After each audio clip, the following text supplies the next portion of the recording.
Je suis en Vendée, il fait beau aujourd'hui, c'est cool. Aujourd'hui, j'ai envie de te parler de l'intention, du pouvoir clairement sous-estimé de l'intention.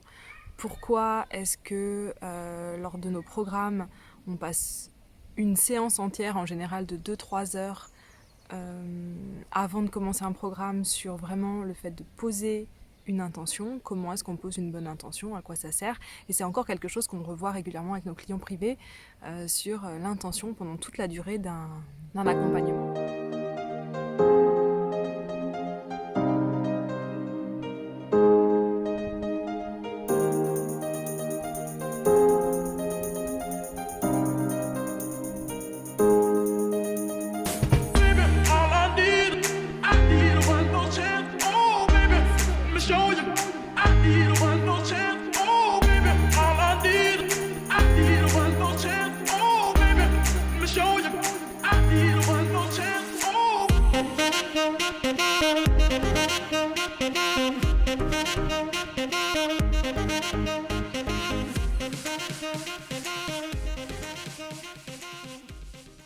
Dans les oiseaux.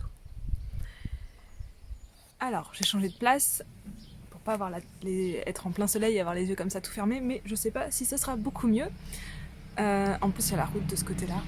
Aujourd'hui, j'avais envie de te parler de l'intention et de l'énergie qu'on met derrière une publication et quelle est notre intention quand on fait une publication et quel est l'impact en fait de ces intentions sur une communication, déjà, la première chose.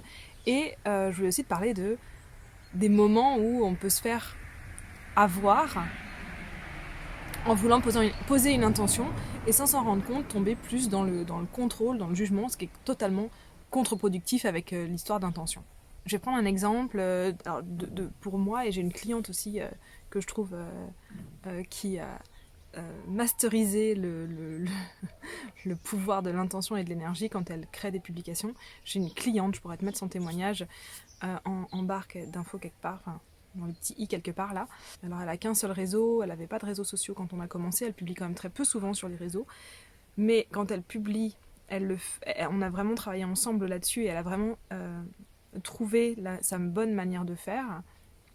Ce qui ne veut pas dire que c'est la même pour tout le monde, hein. C'est pas parce que tu publies beaucoup que c'était pas bon pour toi, en tout cas pour elle, c'était pas le fait de publier beaucoup qui était correct, mais en tout cas de publier à certains moments avec une intention très précise et en envoyant, vraiment en mettant dans ses publications une énergie très précise, qui fait qu'aujourd'hui, même en publiant très peu sur les réseaux, elle obtient régulièrement des personnes qui la contactent pour travailler avec elle. Alors ça s'est pas fait comme ça directement, on a travaillé d'abord ensemble à publier régulièrement, à aller chercher comment l'intention derrière ces publications, quels sont les résultats à chaque fois, enfin voilà, c'est un travail qu'on a fait ensemble vraiment sur ce point-là, qui était de trouver la meilleure manière pour elle de publier, avec la bonne énergie derrière ses publications, pour obtenir le résultat qu'elle veut, sans y mettre de contrôle et d'attente. Donc c'est vraiment un équilibre subtil à obtenir, et c'est de ça que je voulais parler aujourd'hui. Si tu as déjà entendu parler du pouvoir de l'intention, c'est possible que régulièrement tu te dises je vais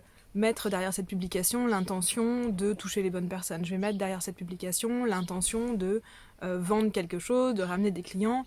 Je vais mettre derrière cette publication l'intention de partager une idée à moi. Je vais mettre derrière cette publication l'intention d'aider ma communauté. Donc sûrement que c'est quelque chose que tu connais déjà. Pour moi, vivre avec intention, c'est la clé du bonheur intérieur, d'attirer ce qu'on veut dans notre vie. C'est vraiment une clé fondamentale. Chaque action qu'on fait, chaque mot qu'on dit, je le mets en devrait dans le sens où je sais que c'est pas simple et je suis aussi sur ce chemin, devrait être fait avec intention, avec une intention derrière de pourquoi est-ce que je fais ça.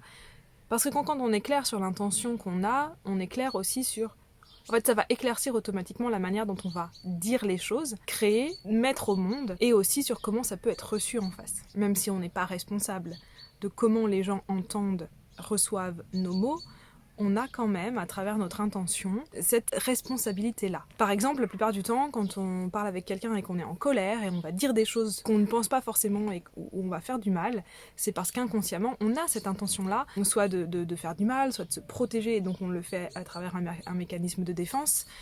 Tout ça, c'est des intentions qui sont inconscientes souvent dans ces moments-là. Et donc l'objectif, c'est de remettre toutes ces intentions-là, de les faire émerger à la conscience. Alors qu'est-ce qu'est une bonne et une mauvaise intention? Une bonne et une mauvaise intention, alors là encore, il n'y a pas forcément de bonne et de mauvaise intention. Si on part du principe que la magie existe, l'intention c'est ce qui permet à la magie d'exister, donc c'est ce qui nous permet de créer notre monde extérieur. La magie, ça fait... La loi de l'attraction, la loi de résonance fait partie de la magie, etc. etc. Et j'ai un enseignant alchimie qui nous a partagé une histoire que je trouve très, très parlante au sujet de l'intention et donc du fait que ça fonctionne, qui dit, imagine que ton voisin a construit un mur qui est devant toi, devant ta fenêtre, et que toi, chaque matin, tu te dis... Franchement, si seulement je pouvais ne plus voir ce mur là en face, il me fait chier mon voisin, j'ai plus envie de le voir.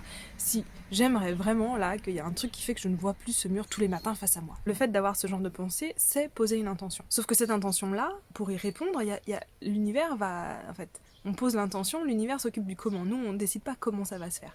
Mais cette intention-là, de la manière dont elle est posée, elle peut être répondue par l'univers de plein de façons. Elle peut être que demain tu vas... déménager à l'autre bout du monde, enfin, déménager ailleurs, donc tu n'as plus voir ton voisin. Ça peut être que ton voisin déménage et qu'il soit plus là, que ce mur tombe, pas pour X raisons, mais ça peut aussi être que ta vue baisse, tu ne vois plus bien, tu as demandé à ne plus voir. C'est ce qui peut se passer. Dis-moi à la caméra.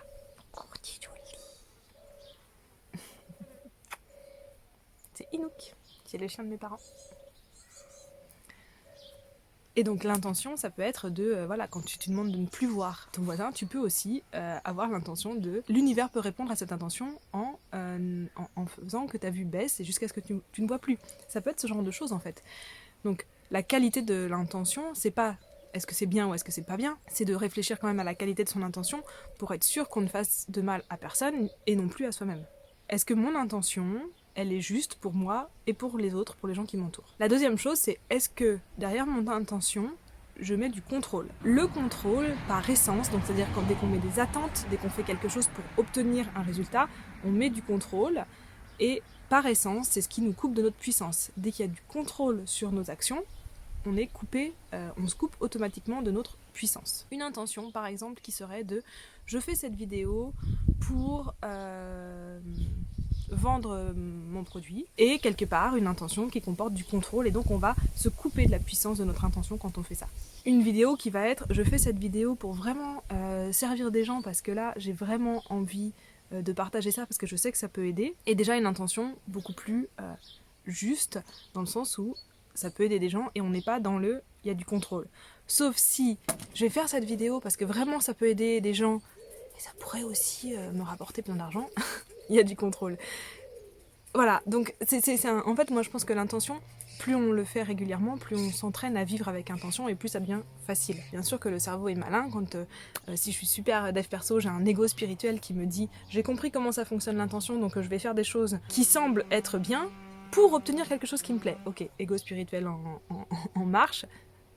Spoiler alerte, ça marche pas. Souvent, quand il y a quelque chose qui fonctionne mieux que d'habitude, c'est parce que notre intention à la base, elle était juste pour nous, pour les autres. Il y avait quelque chose de pur. Quand je dis pur, il y avait quelque chose de l'ordre de l'amour, de la gratitude, du partage et vraiment de la volonté d'aider dans la manière dont on a fait la vidéo. Et là, il va se passer quelque chose. Donc en fait, ce que j'ai envie de t'inviter à faire, et c'est le travail que je fais aussi beaucoup là sur ce challenge que je me donne de 35 jours, c'est de chaque jour poser une intention, l'observer, donc sans jugement, sans rien, mais observer ton intention, observer son intention et voir ce que ça donne dans notre vie. Que ça marche ou que ça marche pas n'est pas une invitation à reproduire ou pas, parce que de toute façon, reproduire une intention qui a marché pour avoir le même résultat, hop, ça c'est du contrôle. Et là, du coup, ça va plus marcher. C'est hyper subtil. Et je pense que plus on vit intentionnellement, plus on vit avec intention dans tous les domaines de notre vie et le plus souvent possible, et plus ça devient facile, naturel, et plus on lâche le contrôle, et plus on va être en résonance avec notre extérieur. Cette vidéo, je pense, est un peu brouillon, je vais voir ce que j'arrive à faire avec le montage, mais c'était principalement ce dont je voulais te parler, le pouvoir de l'intention.